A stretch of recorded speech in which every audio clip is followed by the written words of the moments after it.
할렐루야. 우리 좌우에 계신 분들 인사해요. 함께 예배함의 기쁨입니다. 한 주간 수고하셨고 또 오신 여러분들을 환영합니다. 지난 주일에는 또 성경 퀴즈 대회가 있었어요. 푸동벨이 있었는데 얼마나 많은 분들이 열심을 내서 성경을 준비해 주셨는지 우리 이렇게 참여를 같이 하면서 이렇게 봤을 때 참 많이 준비하시고 성경을 암송하시고 오셨구나 감동하는 시간이었고, 또 어린 자녀들 또한 열심으로 막 1, 2등 안에 막 드는 것을 보면서 이야, 이 교회 학교 소망이 있다. 너무 귀한 지혜들이 많이 길러지고 있구나 감사했습니다. 또 어제 은혜의 결혼식도 참 풍성한 하나님의 임재하심을 누리면서 잘 감당케 하신 것, 귀한 가정이 세워진 것을 축복합니다. 오늘 제목이 1, 2, 3대지를 의미하는 제목이에요. 한번 길지만 읽어봐요. 시작. 섭리의 손길, 주님의 음성, 복음의 능력. 오늘 이 세 제목으로 말씀을 전하겠습니다. 사도행전 18장은 사도 바울의 뜻처럼 선교 여정이 잘 풀리지 않을 때를 보여줍니다. 참 바울은 모든 걸 잘했을 것 같지만 이럴랴 그러면 저런 일이 일어나고, 또 선교하려 그러면 박해를 받고 재판정에 끌려가기도 하고 여러 가지 환난 많았던 시간들을 18장이 보여주고 있어요. 그래서 그가 위축되고 두려워하기도 했다라는 것을 성경이 기록해 줍니다. 때로 우리가 인생을 살 때, 한 주를 돌아보실 때, 또 나의 여정들을 좀 뒤돌아보실 때 대단히 갑작스러운 일들이 막 일어나고 엉망진창이 되는 것 같고, 내가 지금 잘 살아온 게 맞나? 이런 생각도 막 드는 그런 때들을 볼 때도 있죠. 그런 절망, 그런 위기, 두려움, 자신의 부족함을 뼈저리게 느낄 때 우린 무엇을 붙들고 무엇을 기억해야 되냐에 대한 말씀이 되기도 합니다. 오늘 같이 귀하게 한 대지 한 대지 말씀을 풀어가 봅시다. 우리 1대지를 읽어봐요. 자, 크게 한번 선포합시다. 시작. 절망의 현장에도 섭리의 손길은 멈추지 않습니다. 여러분 꼭 기억하시기를 바라요. 섭리, 어려운 좀 한자어죠. 섭리란 뭐냐면 하나님께서 뜻을 두시고 하나님께서 목적을 두시고 우리를 보호하시고 인도하시고 다스리신다라는 의미예요. 언제라도 여러분 기독교에는 꼭 기억해야 돼요. 우연은 없습니다. 소위 세상에 좀 험한 말로 재수 없는 일은 없습니다. 기독교에는 그런 일은 없습니다. 그런 중에도 하나님은 섭리하고 계셔요. 위기의 상황, 최악의 상황이라고 부를 만한 일들을 지금 바울이 경험하고 있어요. 전 사역지 아테네에서 큰 어떤 열매가 많지만은 않았어요. 그리고 막 소동이 일어나서 막 이렇게 부랴부랴 고린도로 이동을 합니다. 로마 제국에서 제일 타락한 도시, 어쩜 막 철로 역정의 허영의 시장 같은 곳으로 들어선 거죠. 타락한 도시에 임하여서 음란한 땅, 악한 영의 공격이 많은 땅에서 그가 사역을 시작하는데 어려운 일이 발생해요. 2절을 보니까 중간을 먼저 보시면 글라우디오가 모든 유대인들을 명하여 로마에서 떠나라 했대요. 그럼 대단히 큰 사건이 일어나는 거예요. 로마가 얼마나 큽니까? 그 로마에서 다 유대인 추방령을 내린 거예요. 황제가. 왜 이런 일이 일어났냐면 찾아봤어요. 로마 역사가 수에토니우스의 글을 봤더니 이렇게 적혀 있어요. 크레스투스라는 이름으로 인해서, 사실은 예수 그리스도예요. 그리스도라는 이름으로 인한 것이다. 즉 해석해 보면 예수를 믿는 유대인들과 예수님을 여전히 부인하는 유대인들 사이에 일어난 혼란, 당연히 믿는 사람들이 혼란을 일으키고 믿지 않은 사람들을 우리가 막 박해했겠어요? 그러지 않죠. 믿지 않는 이들이 옛 사울처럼 일으키는 소동 때문이라고 기록하고 있어요. 그러니 기독교가 능력을 발할 때 여러분 환난도 있고 어려움도 겪고 박해를 받는 건 지극히 당연한 거예요. 기독교가 또한 능력을 발할 때 사실 우리가 어려움을 겪기도 하더라. 우리 교회가 우리 이 도시에서 감당할 은혜의 행보 중 어려움도 있을 것을 각오하고 들어가는 신앙의 여정이어야겠어요. 그런데 그때에 그런 어려운 일들이 일어났을 때 사실 하나님은 바울을 묵묵히 도우시죠. 그 이유로 인해서 2절 다시 한번 본다면 이제 위아래를 봐봐요. 아굴라라 하는 사람이 아내를 데리고 와요. 그 아내 이름은 브리스길라예요. 성경을 좀 보시면 많이 들어봤을 인물을 만납니다. 아굴라, 브리스길라, 아굴라, 브리스가, 혹은 브리스길라와 아굴라, 아내 이름이 먼저 등장하기도 하거든요.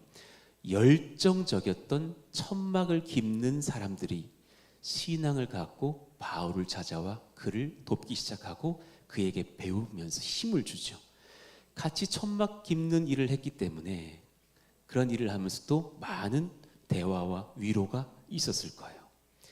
그러니까 지금 이런 위기의 때에 주님은 동역자를 묵묵히 허락해 주시고 선물하고 계셔요.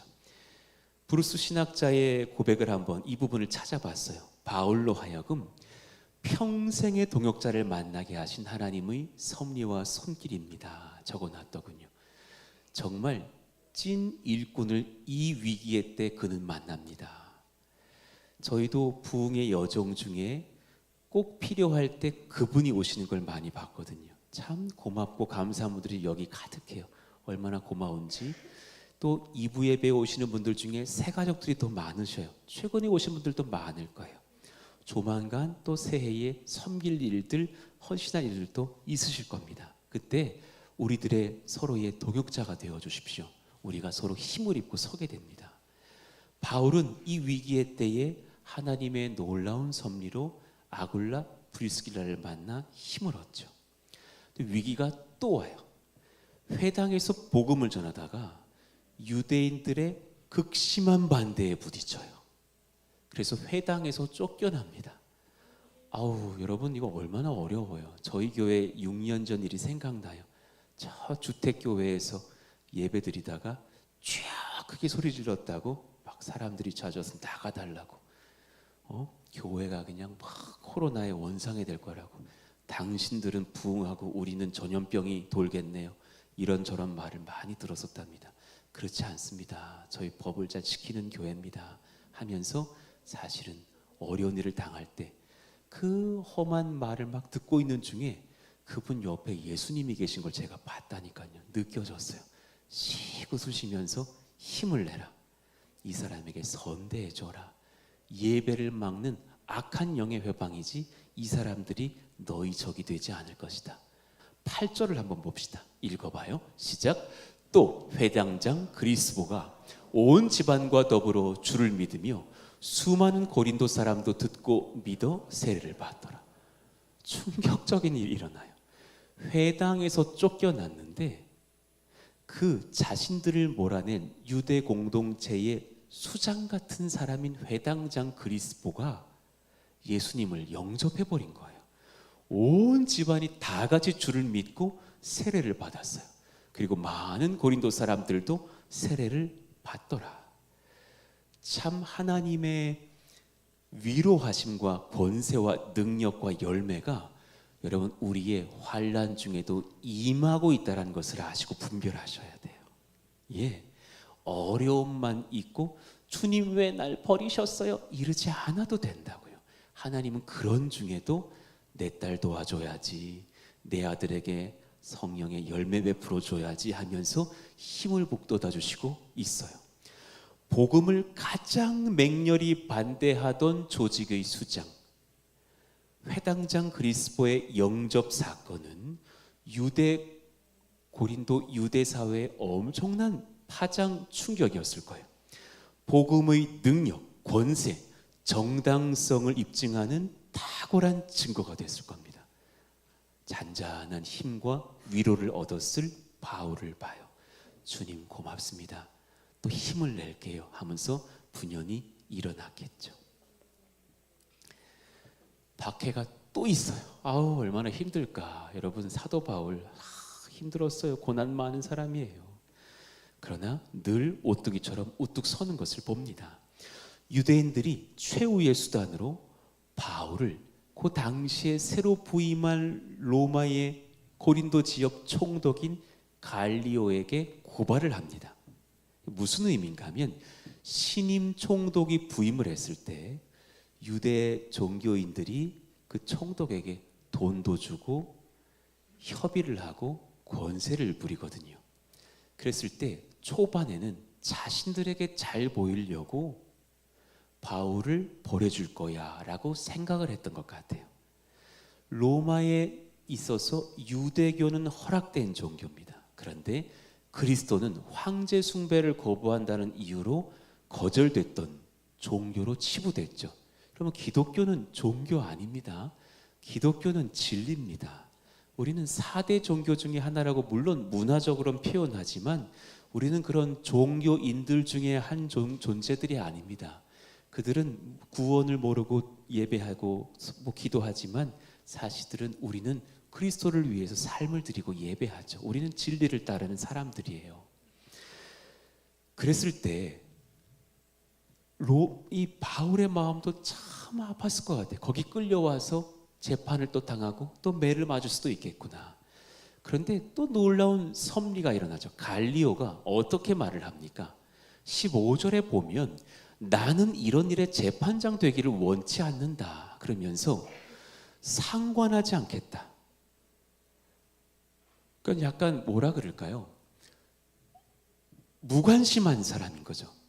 그래서 오히려 중립으로 그를 보내줘 버려요. 그랬더니 오히려 그 일의 주동자가 되었을 그리스보가 회심하고 그 빈자리에 회당장 소스테네가 임명이 됐는데 그 사람이 일을 잘 못했다고 여겨서 유대인들이 회당장을 때리는 일이 벌어져요. 종교인들이 그 어느 수장을 때리는 일이 일어난다. 그 종교 내부에 분열이 일어나 버립니다. 오히려 하나님께서 세상 권력의 무관심을 사용하셔서 바울을 보호하시는 방패되게 하시면서 악한 자들은 내부 분열을 무너지게 하신 것을 봐요. 지금 계속해서 18장은 환난 뒤에 도우심, 환난 뒤에 회심, 환난 뒤에 승리 이런 것들을 주시면서 내가 너를 묵묵히 돕고 있다 말씀하고 계셔요. 하나님이 막 강력하게 역사하셔서 그 재판장 중에 말씀하신 게 아니에요. 묵묵히 섭리하고 계신 것을 봐요. 주님이 일하고 계십니다. 여러분 옆에 있는 분들에게 말씀해 주세요. 주님이 당신 옆에서 일하고 계셔요. 선포해 주십시오. 여러분 힘을 내셔야 돼요. 주님이 묵묵히 일하고 계셔요. 말하시지 않으시고 때로는 딱 등장하시지 않으실 뿐이지 늘 돕고 일하고 계셔요. 우리도 주님께 꽉 붙어 있으면 되더라라는 거예요. 선교 단체 중에 OM이라고 있어요. 우리는 GMS 쪽이지만 OM이라고 있어요. Operation Mobilization이라고 해요. 조지 베워라는 그런 분이 창시자인 인물이시고 선교사님이셔요. 많은 분들이 또 같이 그렇게 선교했어요. 이 단체가 시작했을 때는 냉전 1960년대 막 미국, 소련 이런 냉전의 갈등이 있는데 공산권이 꽤 많고 공산주의가 막 새로운 대세로 일어나기도 하면서 많은 나라를 흔들던 때예요. 그때 공산권 국가들에게 선교를 열심히 하자고 했던 분이 바로 조지 베워 선교사예요. 저기 조금 잘못 적힌 것 같아요. 베워입니다. 그런데 그 안에서 이제 기독교를 인민의 아편으로 여기면서 박해가 엄청 많았고 이 동유럽 공산 국가들이 어떻게 하면 성경을 집어넣을 수 있을까가 이들의 고민이었다죠. 그래서 당시에 그런 무슨 유럽의 차들이었겠죠. 폭스바겐, 벤 같은 차들을 이용해서 성경을 넣었는데 문짝을 다 뜯어냈대요. 그래서 문 사이사이 철 사이사이 막 성경을 넣는 거죠. 트렁크를 위에 만들고서 그 위에다가는 거짓 종이 뭉치를 막 넣고 트렁크 바닥을 뜯어서 막 성경책 넣고 막 이러면서 이제 성경을 넣으려고 들어가는 거예요. 그런데 이제 저분의 간증이에요. 어떤 일이 일어났냐면 어떤 한 사람이 우리 차를 붙들고서 무려 12시간 동안 멈추게 세워놓고 우리를 어디 감금해 놓고 차를 수색하더라라는 거죠. 와, 이젠 끝났나 보다. 이젠 걸렸나 보다. 그런데 마침 이제 새로운 근무자가 왔을 때 그분이 분명히 그 사람이 성경책 뭉치를 눈으로 보는 걸 봤는데도 불구하고 주님께서 무심하게 해버리더래요.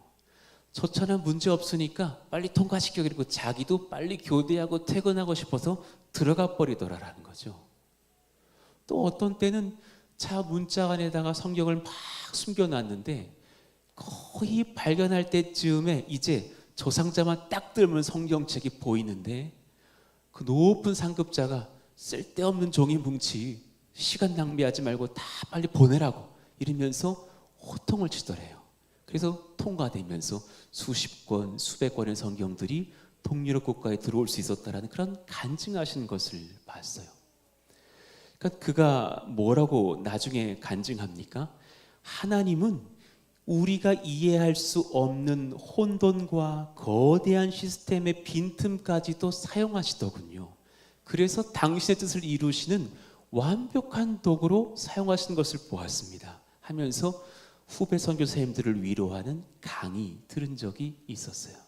여러분, 힘을 내십시오. 하나님은 어떤 상황 중에서도, 어떤 정치적 틈 속에서도, 어떤 경제적 위기 틈 속에서 교회와 예수 그리스도의 복음과 성도를 지키시는 줄로 믿습니다. 아멘입니다. 확신하십시오. 그런가 하면 두 번째 봅시다. 우리는 두려울 때 누구의 음성을 들어야 될까요? 읽어봐요. 시작.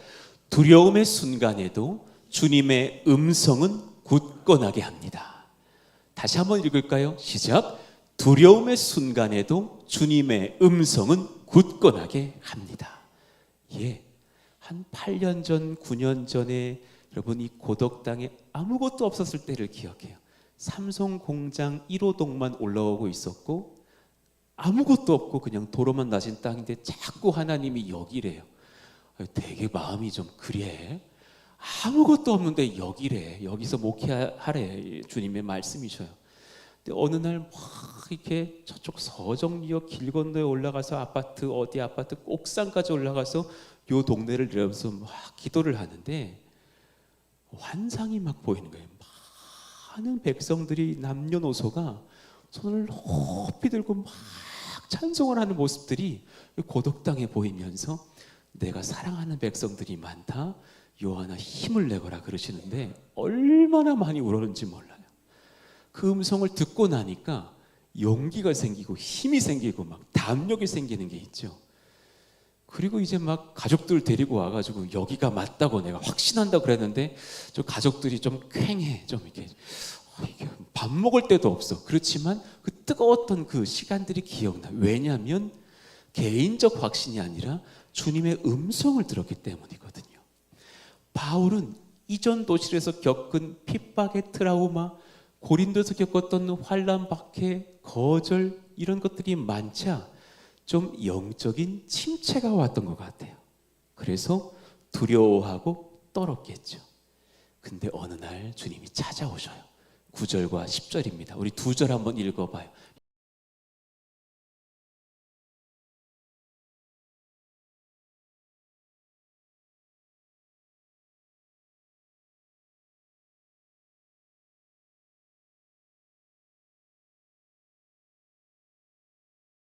이 말씀을 바울에게만 남기신 것이 아니라 사도행전을 통해서 우리에게 주신 것은 우리에게도 주시는 말씀인 줄로 믿으라라는 주님의 사인인 줄로 믿습니다. 여러분 정리해 볼게요. 되게 힘돼요.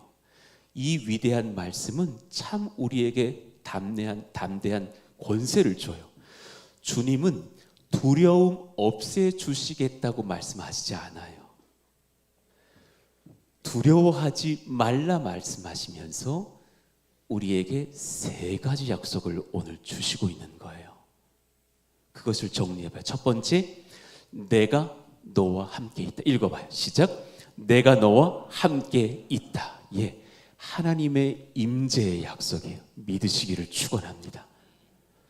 두 번째, 바울에게 하신 약속, 우리에게 주신 약속 읽을까요? 시작. 너를 해칠 자가 없다. 보호하시겠다라는 약속이에요. 여러분의 가정은 무너지지 않아요. 할렐루야. 여러분의 자녀는 어긋나지 않아요. 하나님이 보호하셔요. 너를 해칠 자가 없다. 그리고 마지막 세 번째 읽을까요? 시작. 이 성 중에 내 백성이 많다. 열매에 대한 말씀이에요. 여러분, 우리 굉장히 지혜로운 성도 되시기를 원해요. 돈도 열심히 벌어야 돼요. 열심히 개인적 예배와 주일 공예배도 나와야 돼요. 그러나 그 모든 일 중에 참 귀한 목표 하나는 잊지 말아요. 우리는 하나님을 예배하고 그리스도를 전하기 위해 오늘을 살아요. 이 성 중에 너를 통해서 내가 바꿔낼 나의 백성이 많다 그랬어요. 여러분, 그 직장으로 왜 보내줬을까요? 너를 통해 예수님께 인도할 나의 백성이 있다. 열매를 줄 것인 힘을 내거라. 하나님의 것 먼저 구하는 사람에게 일용할 것을 넘치도록 주신다 그랬어요. 잊지 마세요. 이 세 가지 약속이요. 임재, 보호, 열매. 이 말씀을 듣잖아요. 힘이 넘쳐요. 지치지 않아요. 담대하고 용기가 나요. 그래서 바울은 변화가 한 가지 일어났어요. 지금 1차, 2차 선교여행 여정 중에 가장 긴 기간 여기 있어요. 그 전보다 더 어려웠던 도시, 더 빨리 지나고 싶은 도시일지도 모르겠어요. 그런데 11절을 보니까 1년 6개월을 머물면서 그들 가운데 하나님의 말씀을 가르쳤다 적혀 있어요. 거기 많은 백성들이 1년 6개월 동안 회심하면서 죽게 돌아왔겠죠. 사도 바울의 여정은 길지 않았어요. 어느 도시에서 길면 3, 4, 5, 6개월이에요. 그리고 제일 길었던 것은 나중에 두란노 소원이 있었던 곳에서 3년간 성경을 가르치죠. 근데 그 외에는 여기가 제일 길어요. 의외의 도시에서 하나님의 말씀 듣고 도리어 힘을 얻는 것을 봐요. 여러분, 저는 부족한 중에 그냥 이런 제가 뭐가 능력이 있어서 설교를 하겠어요. 그런데 하나님이 부족한 저를 가르치고 지금 여러분들에게 말씀하고 계신 줄로는 믿으시기를 축원합니다. 지금 이 말씀 중에 여러분이 음성 들으셔야 돼요. 왜 처져 있느냐? 내가 너와 함께한다. 너를 해할 자가 없다. 내가 너에게 열매를 주겠다. 내가 너를 이 나라의 이 도시의 거룩한 일꾼으로 삼았지 않느냐? 일어나라. 내가 너의 아버지 가정을 회복할 것이라. 내가 너의 어머니의 병을 치료할 것이라. 내가 너의 아내를 돌볼 것이라. 너희 아이들을 선하게 이끌 것이라. 이 교회와 이 도시를 선하게 부흥의 땅으로 바꿀 것이라. 할렐루야. 하나님의 말씀 들으시기를 원합니다. 때로 그 들음이 연약할 때라면 또 홀로 두지 않으시고 사람을 통해 말씀하신 것 같아요. 한번 읽어봐요. 시작. 하나님은 우리를 홀로 두지 않으십니다. 주님의 임재는 종종 사람들 통해서도 나타납니다. 아무 말 하지 마시고 옆에 분들 좌우로 한번 봐봐요. 예. 요분들 통해서 하나님의 임재도 나타나는 거예요. 표정들이 좀 어두우신데 아닌 것 같은데요 라는 표정이지만 맞아요. 예. 힘을 주실 땐 사람들을 통해서 주실 때가 있어요. 여러분, 그거 아셔요? 심리학자들이 이런 연구를 했대요. 설교문에는 없는 이야기지만 내향적인 사람이 내향성이 필요해서 꼭 집이나 홀로 있는 시간이 필요하답니다. 여기 내향적인 분 손 한번 들어봐요. 예. 내향적인 분은 지난주도 마찬가지지만 들지도 않아요. 예. 안 들어요. 내향적인데 왜 물어봐? 이렇게 안 들어요. 지금 4분밖에 안 들었어요. 예. 그런데 희한한 것은 그분들이 엔돌핀이 더 많이 돌 때는 외향적인 사람들보다 훨씬 많이 증가하는데 친한 친구 만나서 대화할 때래요. 그 사람은 반드시 내향성이 필요해요.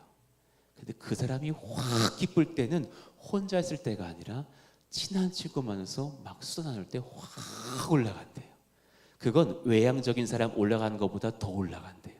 외향적인 사람은 늘 거의 그냥 올라가 있는 상태로 살아. 그러다 가끔 훅 떨어져가지고 혼자 푹 자고 그러잖아요.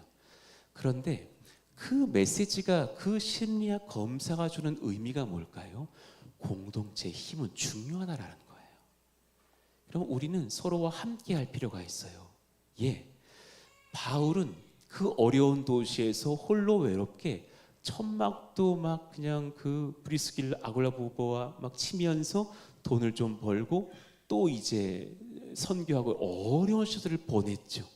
그리고 박해도 많이 받았고, 그럴 때 동역자들이 찾아와요. 5절입니다. 읽어봐요. 시작.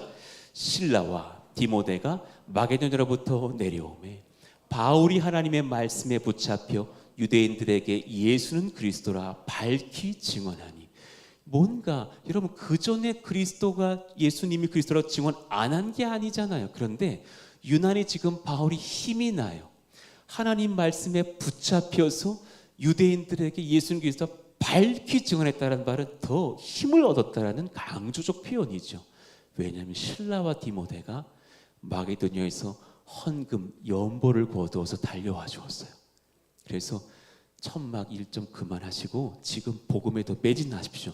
물질적인 일과 뒤에 섬김은 저희가 감당하겠습니다 했더니 바울이 힘이 나는 것을 봐요. 여러분, 이게 교회예요. 교회는 그런 곳이어야 돼요. 예, 남편과 아내 서로가 힘써도오고 서로 궁둥이 쳐주면서 서로 격려해 줄 때, 그때 힘이 나는 거예요. 아내들이 이뻐지는 이 가능성은 남편이 이쁘다 할 때예요. 표정들이 많이 어두우신데, 남편들이 멋지다 할 때, 든든하다, 당신 존경한다 할 때 더 사실 힘을 내는 것을 봐요. 여러분, 저희 교회는 성도들이 일을 많이 하는 구조의 교회예요. 새 가족들 놀라셨을 거예요. 웬만한 어떤 교회는요, 무대 올라오는 일을 교육자 외에 아무에게도 주지 않는 교회도 되게 많아요. 금요일 한몸 기도회 때 저 한 5분 10분 교회를 위한 기도와 짧게 설교하고 내려가고 나머지는 집사님들이 다 섬기시는 걸 봐요. 권사님들하고. 우리 찬양 인도자 중에 사역자가 없어요. 막 성도님들 저렇게 찬양 인도 잘하시고 귀한 찬양팀을 봐요. 저는 이것을 저희 아버지 목회에서, 그리고 김희중 목사님 안산 동산교회에서 많이 배웠어요. 동역의 힘은 큰 거예요. 저는 사역자들이 모든 걸 감당하는 교회를 원치 않아요. 꼭 기억해 주셔요. 우리 사역자들은 설교에 집중해야 돼요. 기도에 집중해야 되고, 신방사역에 집중해야 되고, 고민하면서 하나님 말씀에 집중하면서 섬기는 일도 대단히 분주하고 많아요. 저도 이번 주 중에 또 설교가 몇 번 좀 많았어요. 예, 주례 설교도 정성껏 준비하지 대충 준비하지 않거든요. 열심히 준비해요. 예, 풀스크립트 그대로 다 그대로 말하는 거지 대충 적지 않아요.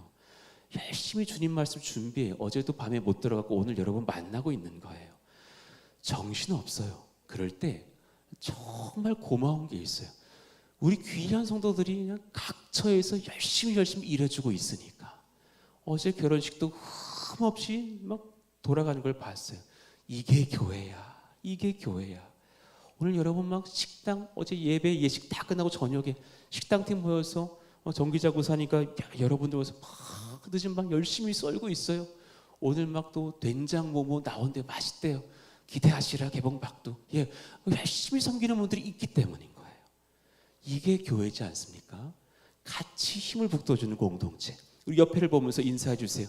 당신 때문에 힘이 납니다. 인사해 주십시오. 진짜 그랬으면 좋겠어요. 할렐루야. 그랬으면 좋겠어요. 하나님의 음성을 그분에게서 들을 수 있는 공동체예요. 그런 교회가 주님 되기를 원합니다. 저는 구약에 엘리야 선지자를 가끔 묵상해 봐요. 엘리야 선지자. 열왕기상 18장을 보면 위대한 승리가 적혀 있죠. 막 갈멜산에서의 850대 1의 승리, 이단들과 싸워서 이기고 하늘에서 불이 내려와 짐승을 불살하게 하는 번제를 일으키시는 신이 참신이라고 하자 그들이 막 850명이 칼과 창으로 자기를 해하면서 수시간 예배에도 꿈쩍도 않은 하늘에 너희 신은 잠들었나 보다 껄껄 웃더니 물을 그 가뭄 중에 어떻게 간신히 물을 구해와서 30m 가까이를 들이부어요. 소에. 그럼 불이 붙어도 꺼질 판이야. 돋보기를 어떻게 몰래 붙여봐도 꺼질 판인데 하나님께 기도했더니 하늘에서 불이 내려와 도랑을 다 마르게 하고 소를 그냥 살라버리는 역사가 일어나죠. 엄청난 승리죠. 그리고 힘을 받아 그 선지자가 무슨 근육질에 뭐 힘센 사람이라고 권세를 받아 칼을 쥐고 850명을 다 베어 죽입니다. 큰 승리를 일으켰던 사람, 그리고 3년 만에 오늘 비가 내릴 것이라고 왕 앞에서 선포했던 사람. 근데 어떻게 선포하는 줄 아십니까? 그 왕이 마차를 타고 도망가고 있는데 마차 앞을 뛰어가요. 말이 안 되는 얘기예요. 말을 타고 도망가는 왕 앞에서 성령을 받아서 말 앞에서 뛰어가면서 뒤를 돌아보고 말을 했어요. 오늘 기뻐하시고 잔치를 준비하십시오. 하나님께서 비를 내리실 겁니다. 하나님은 역사하시는 분이십니다. 그리고 나서 비가 내리고 승리를 쟁취했다 느꼈는데 다음 날 그 안에 이세벨에게서 편지가 온 거예요. 악한 여왕에게 편지가 온 거죠. 뭐라 합니까? 반드시 내일 이맘때에 너가 죽인 사람들의 시신처럼 그 옆에 네가 있을 것이다. 협박 편지를 딱 받고 마음이 와르르 무너져 버리는 거죠. 아, 엘리야도 사람이었구나.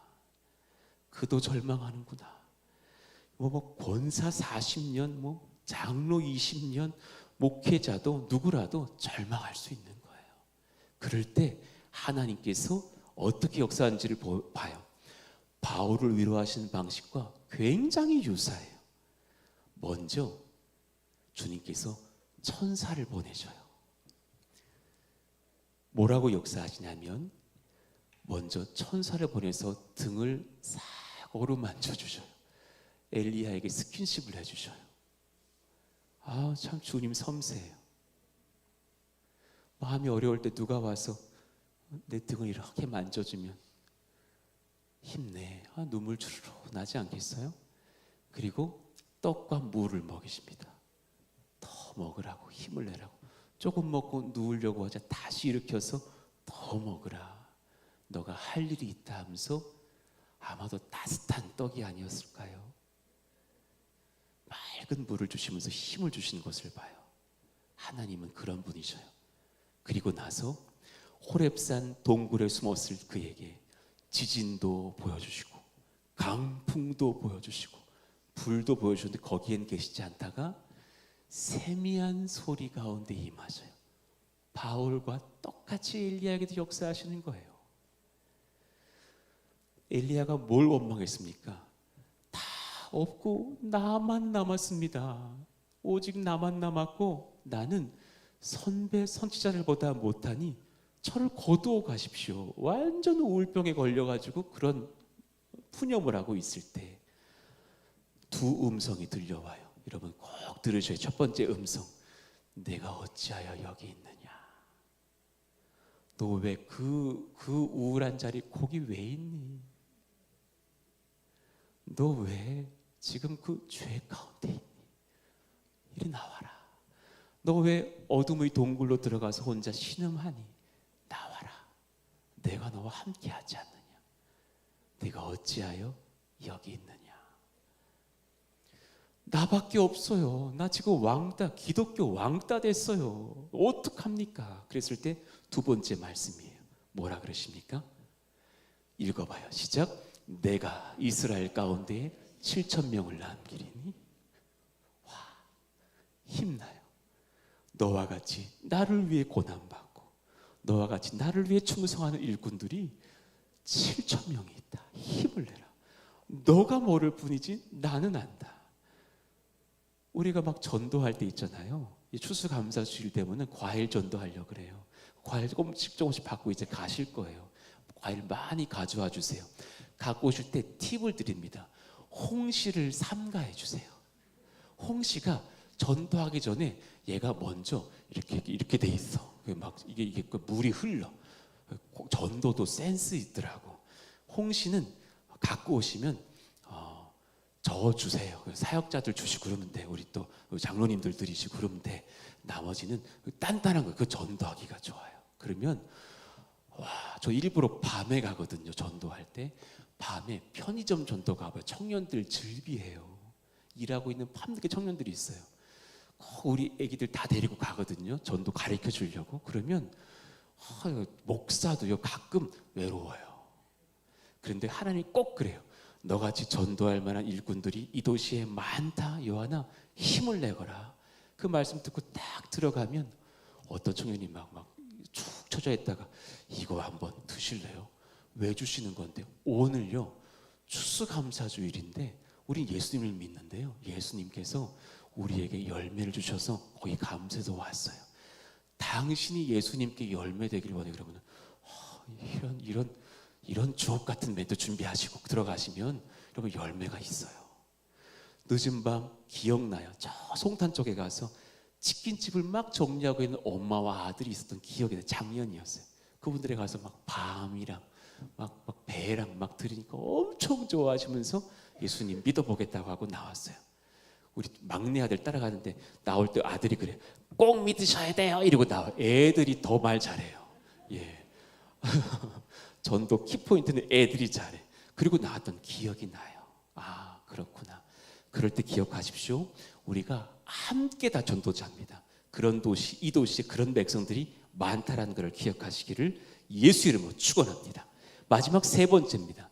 제일 키가 되는 말씀인데요, 은사와 복음에 대한 점검이에요. 읽어봐요. 시작. 탁월한 은사도 예수 그리스도의 복음으로 온전해집니다. 대단히 중요한 포인트의 말씀이 될 거예요. 여러분, 지금 여러분들에게는 주님 주시고 더욱 주실 지혜, 능력, 은사, 달란트가 있어요. 그런데 그 은사가 정말 빛을 발하려면 복음에 내가 붙들려 있어야 돼요. 나는 지금 예수 십자가 그리스도의 복음에 붙들려 있는지를 돌아보셔야 돼요. 이 18장의 말미에 아볼로라는 능력자가 등장해요. 당대의 에베소의 슈퍼스타 같은 인물이 등장하죠.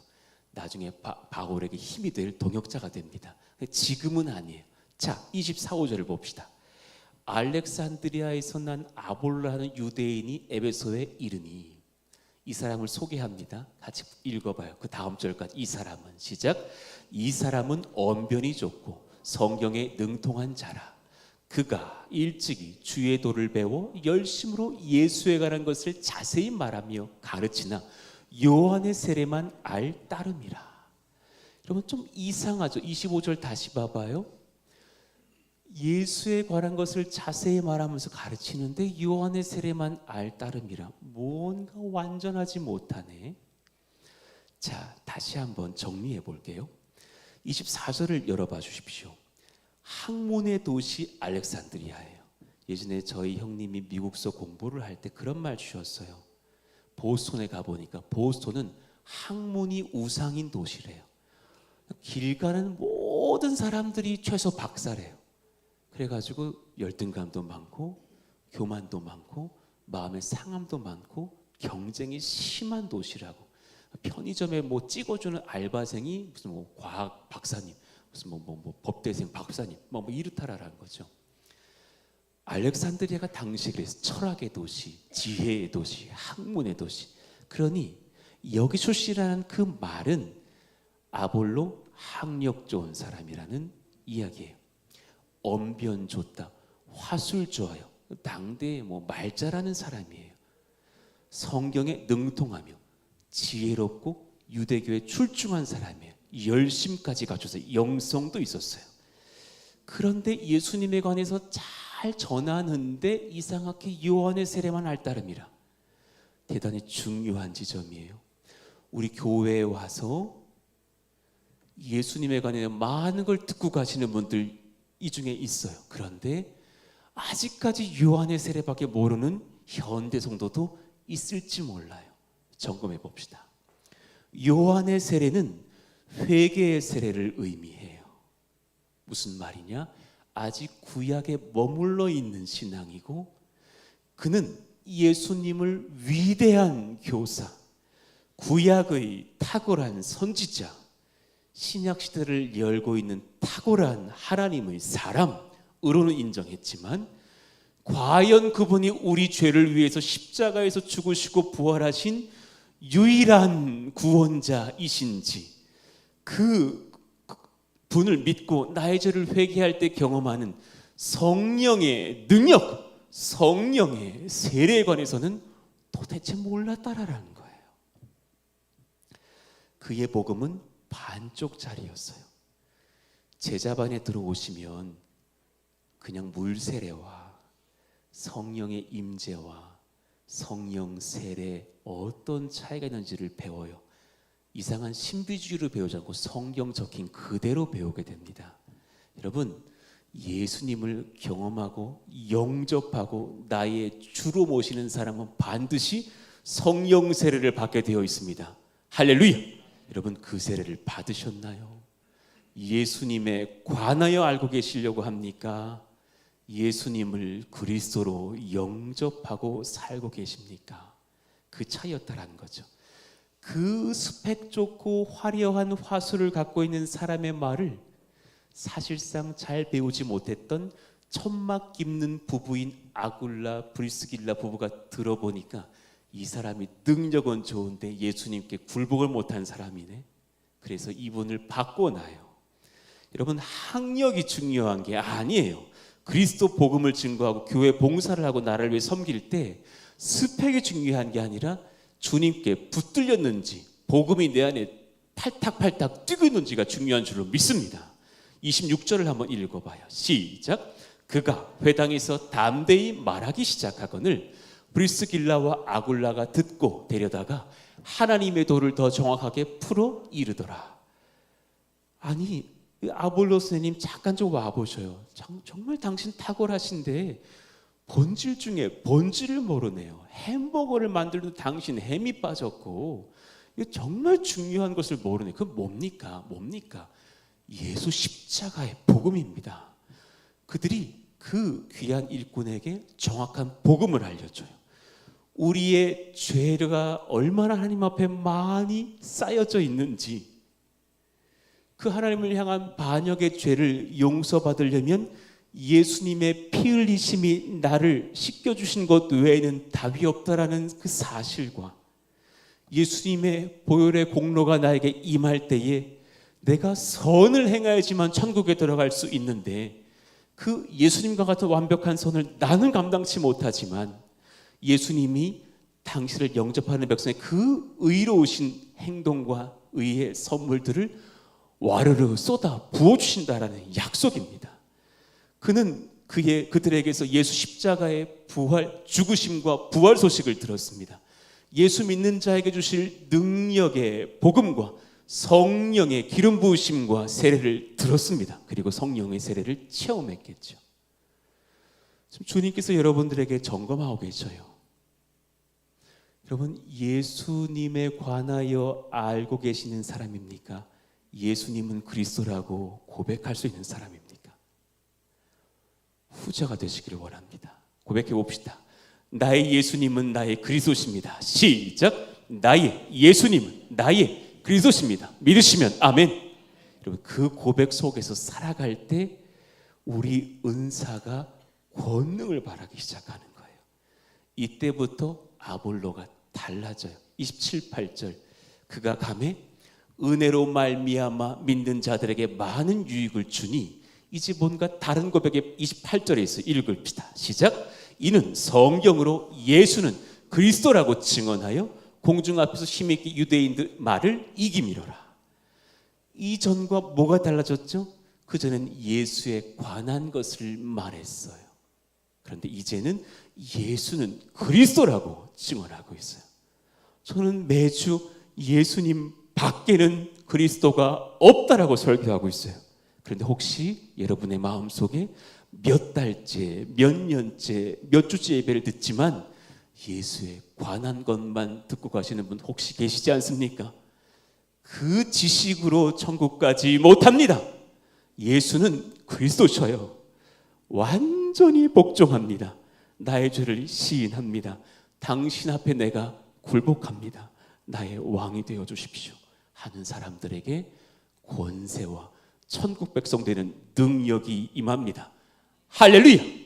그러하시길 원합니다. 예수님 잘 믿으십시오.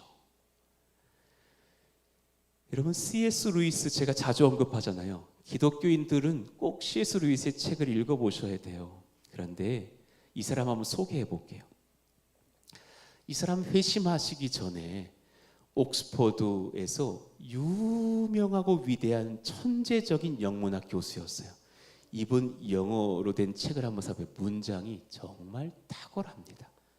루이 존스 목사님의 책과 이 C.S. 루이스의 글은 영어를 좀 배워보고 싶으면 한번 사보셔도 좋아요. 아주 문장이 수려하고 깔끔하고 참 귀해요. 그런데 이 사람은 그렇게 위대한 대학 교수고 중세 르네상스 영문학의 아주 대가였어요. 근데 그가 젊을 때는 그 지식을 가지고 예수가 없다라는 것에 혈안됐던 사람입니다. 아주 열심히 믿는 자를 박해했고 비판했고 그의 지성을 동원해서 헛된 믿음 버리라고 말했던 사람이에요. 그리고 더 체계적으로 비판하고자 성경을 폈습니다. 연구를 시작했어요. 하면 할수록 주님이 계신 거예요. 연구하면 연구할수록 주님이 실체하시는 것을 봤어요. 제가 저 예기치 못한 기쁨이라는 책을 군에서 봤거든요. 병장 때쯤 PX병 말미에 봤어요. 그 마지막에 이 책의 후반부에 영접하는 장면이 등장해요. 그러니까 내 속으로 야, 이 위대한 거장 C.S. 루이스는 얼마나 감격적인 영접을 할까 궁금해하면서 이 책을 펴면서 이제 영접하나 보다, 영접하나 보다, 막 성령 체험하나 보다 이러고 딱 넘겼는데 저렇게 적혀 있어요. 완전 김 빠지는 영접이에요. 나는 1929년 부활절 학기에 굴복하고 말았습니다. 하나님이 하나님이심을 인정할 수밖에 없었습니다. 그 밤에 아마 전 잉글랜드에서 가장 풀이 죽고 마지못해 회심한 사람으로서 무릎을 꿇고 기도했습니다. 눈물도 안 났다 그래요. 그냥 주님 그렇게 안 계신 걸 증거하려고 했는데 너무 계시네요. 예수님을 믿습니다. 이런 조용한 회심이었어요. 대단한 감정적인 사건은 아니지만 이 뒤로 그는 예수를 그리스도라고 고백하고 성령의 능력을 경험합니다. 이때부터 그는 그냥 개인적인 에세이를 쓴 것이 아니라 돈 벌려고 책을 쓴 것이 아니라 예수님이 그리스도인 것을 증거하는 여러 책들을 쓰기 시작하죠. 한번 소개해 볼까요? 대단히 많거든요. 예수님의 기독교 신앙을 핵심의 그 키워드를 변증하고 있는 순전한 기독교.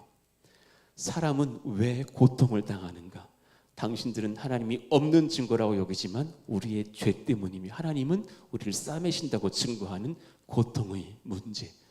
기적은 없다 말하지만 진정한 기적은 이 땅에 오신 예수님을 증거하는 미라클스라는 책, 기적의 지혜와 풍부한 상상력을 가지고서 마귀들은 우리를 어떻게 유혹하는가를 소설처럼 쓴 편지글로 쓴 스크롤테이프의 편지.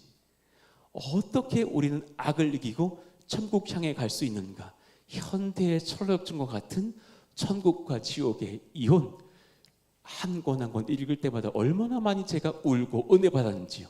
기독교적인 소설로서 사실 아슬란이라는 사자가 그리스도임을 증거하고 있는 나니아 연대기, 또 침묵의 행성 밖에서 페를란드라 그 가공할 힘, 헤아려 본 슬픔, 아내를 잃고서 성도들을 위로하고자 우린 다시 만날 날을 소망합시다 하면서 쓴 헤아려 본 슬픔, 꼭 한번 사보시기를 바랍니다.